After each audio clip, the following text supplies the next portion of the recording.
லோகேஷ் கனகராஜ் இயக்கத்தில் உருவாகியுள்ள கூலி திரைப்படம் ஆக்ஷன் நாடகமாக இருக்கும் என்று எதிர்பார்க்கப்படுகிறது. மூத்த நடிகர் சத்யராஜ், மலையாள நடிகர் சௌபின் ஷாயர் மற்றும் தெலுங்கு நட்சத்திரம் நாகார்ஜுனா ஆகியோர் முக்கிய வேடங்களில் நடித்துள்ள இந்த படத்தில் சுவாரஸ்யமாக நட்சத்திர நடிகர்கள் உள்ளனர். கூலி படத்தின் தற்போதைய ஷெட்யூல் சென்னையில் நடக்க உள்ளது. மேலும் இது ரஜினிகாந்த் மற்றும் அவரது குழுவினருக்கான மற்றொரு நீடிக்கப்பட்ட ஷெட்யூலாக இருக்க போகிறது.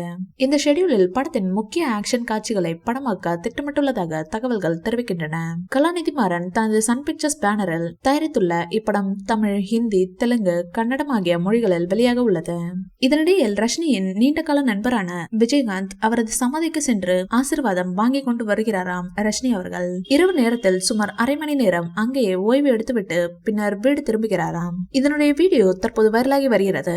நடிகர் விஜயகாந்தின் மறைவு ரஜினிக்கு மிகவும் வேதனை அளிக்கிறதாம். உலகநாயகன் கமல்ஹாசனின் மகளும் நடிகையுமான ஸ்ருதி ஹாசன் பிரீத்தி கதாபாத்திரத்தில் நடிக்கின்றார். சூப்பர் ஸ்டார் இந்த படத்தில் தேவா என்ற கதாபாத்திரத்தில் நடிக்கின்றார். கூலி படத்தின் படப்பிடிப்பு பகுதியில் இருந்து நாகார்ஜுனா நடிக்கும் காட்சிகள் இணையத்தில் லீக் ஆனது. இது படக்குழுவினரை அப்செட் ஆக்கியது. இது மட்டுமில்லாமல் இதற்காக மிகவும் வருத்தத்துடன் லோகேஷ் கனகராஜ் தனது கண்டனத்தை தெரிவித்திருந்தார். படத்தின் பெரும்பான்மையான காட்சிகள் படமாக்கப்பட்டு விட்டது என கூறப்படுகின்றது. இந்த வீடியோ பிடிச்சிருந்தா லைக் பண்ணுங்க, ஷேர் பண்ணுங்க. மேலும் ரஜினி சார் பற்றிய தகவல்களுக்கு எங்க சேனலை சப்ஸ்கிரைப் பண்ணுங்க.